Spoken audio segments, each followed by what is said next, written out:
good evening, good morning, whenever it is. You're probably going to see this tomorrow morning, but I'm drinking coffee. You know what that means if I'm drinking coffee at 7:30 on a weekday. If you saw the mess around me, you'd understand. I know my friend Greg will probably take great enjoyment in it because I have piles of stuff here. But that just says one thing.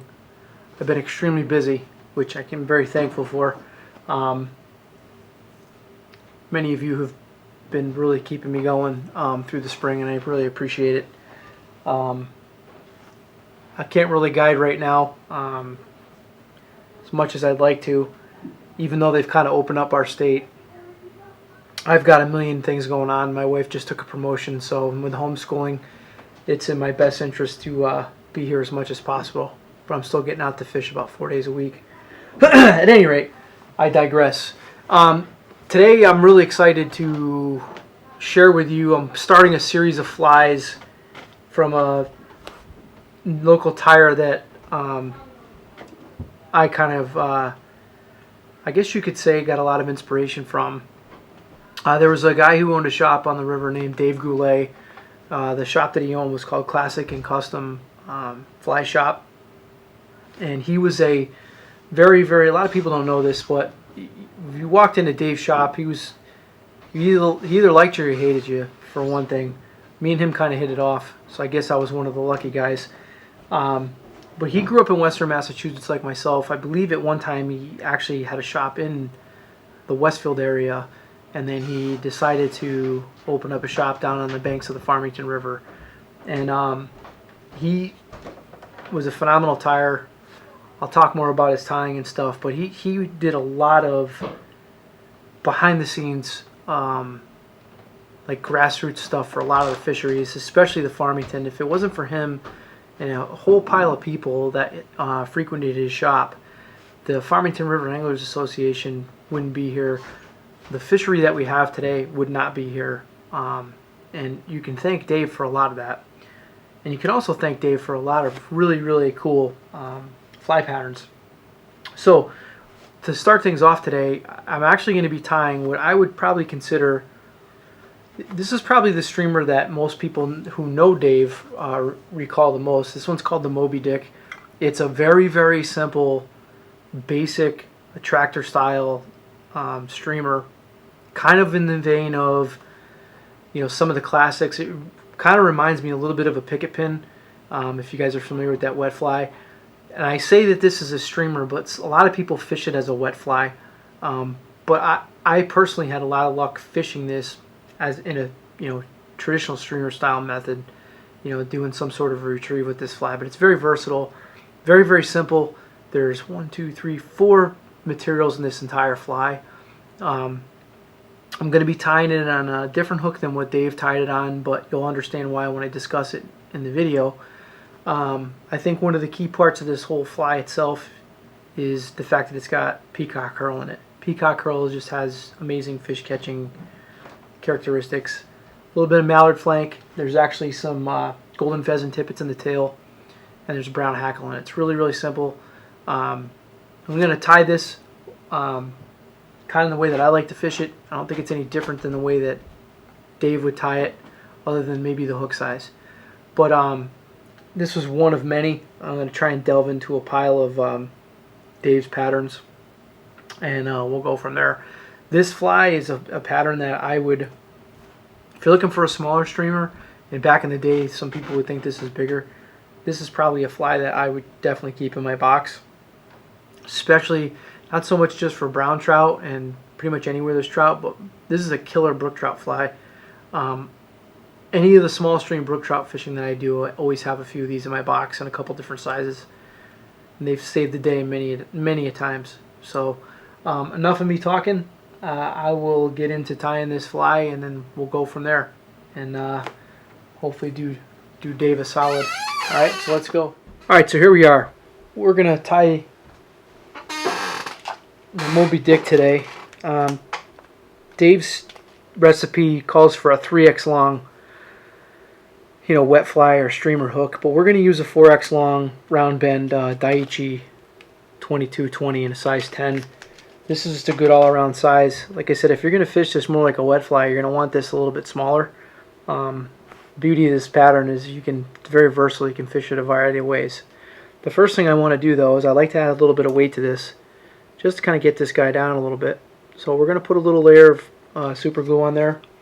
We're going to break out our 15 thousandths lead wire, and we're going to start right about where the beak is, and then just lay with touching wraps a nice underbody of lead wire,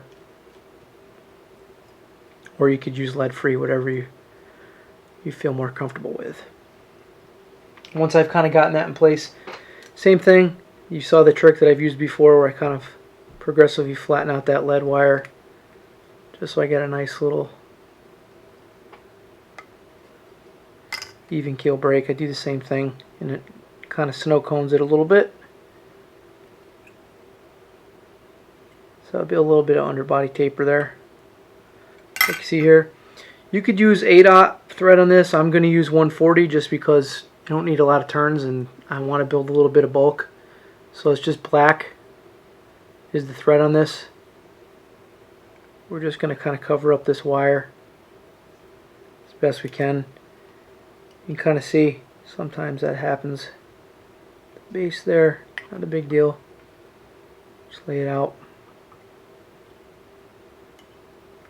Don't worry about covering the whole thing. You should be all set.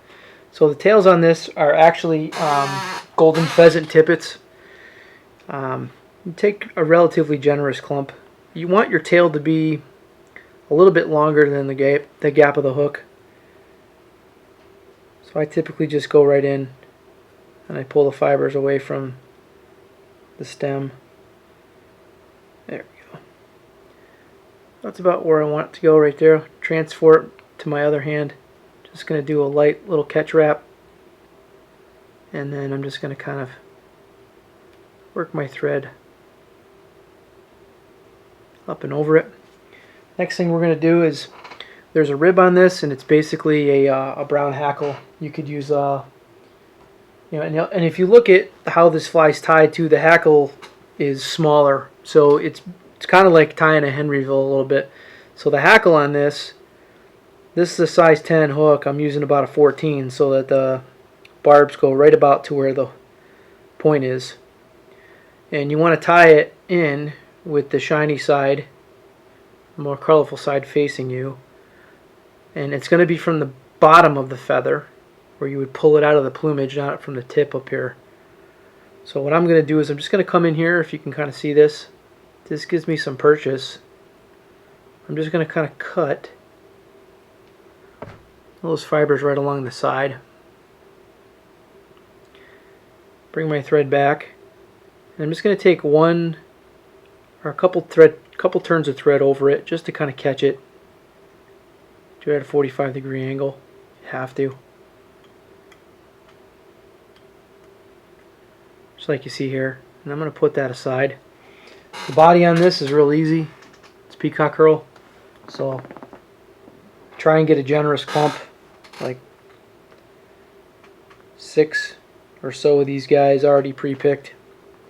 6 or 7. Line them all up together. Same thing.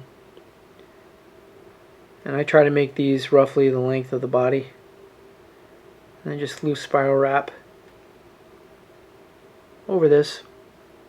And you can kind of see right where I built my taper with the underbody and the wire, that's where my thread head is essentially going to start. So I'm just going to kind of leave that there.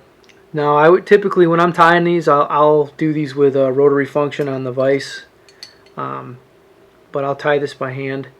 Next thing I'm going to do is, you don't have to do this. This is entirely unnecessary, but I like it because I think it gives you a little bit of a nicer looking body. Is I'll take a twister and grab these, and then I'm just going to kind of twist those up into a rope, just like you see here.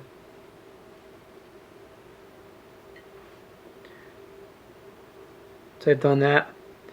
I'll release it.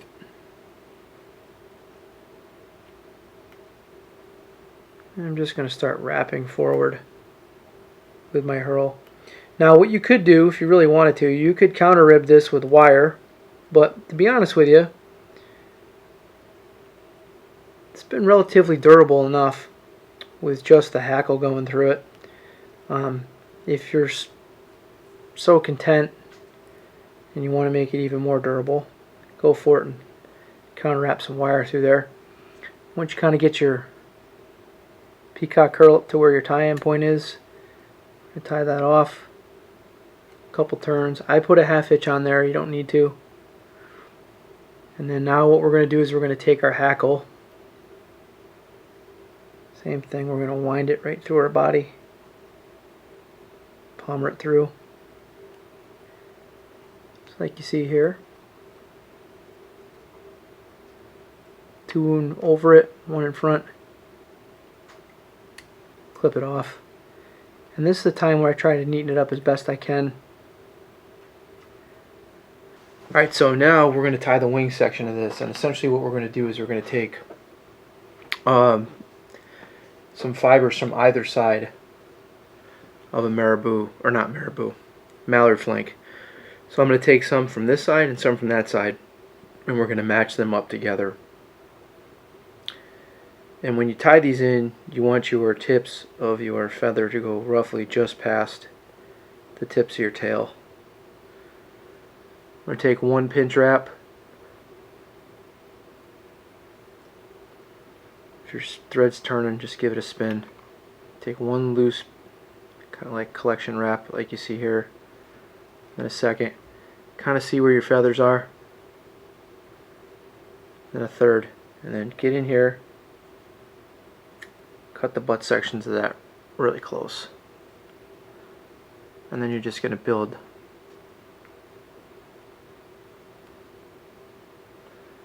a relatively neat thread head.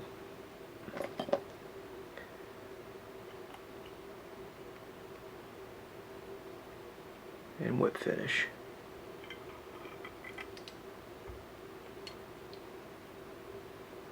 I typically do 2 whips on here just so I can build relatively decent thread head on there. And then you've got your wing, and then I'm just going to take some resin. I know back in the day Dave didn't get a chance to tie with this stuff. When I used to be in his shop, he used to just use Sally Hansen's. I'm sure this would have made his life a lot easier, especially this bone dry stuff. I suspect this is what he would probably use the most.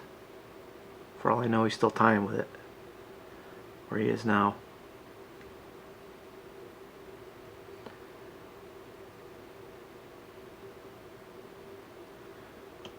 Once you've done that, then you're just going to hit it with a torch. If you don't like the way it looks, you can always put another coat on there. The fish don't really care about what the head looks like, but the OCD side of me does. So I want to make sure it looks decent. If you got any errant fibers, now it's time to go in there and cut them. Or you can take a cautery tool and burn them bad boys out of the way. And that's it. That's the Moby Dick. Great little streamer pattern. Like I said, I never leave home without these in any of my, especially small stream boxes, but you can put these in with all your regular rotation of flies. And like I said, you can fish it as a wet or as a streamer. And that's it. I hope you enjoyed it. I plan on doing plenty more of Dave's patterns. Have a great day, and I'll see you guys soon.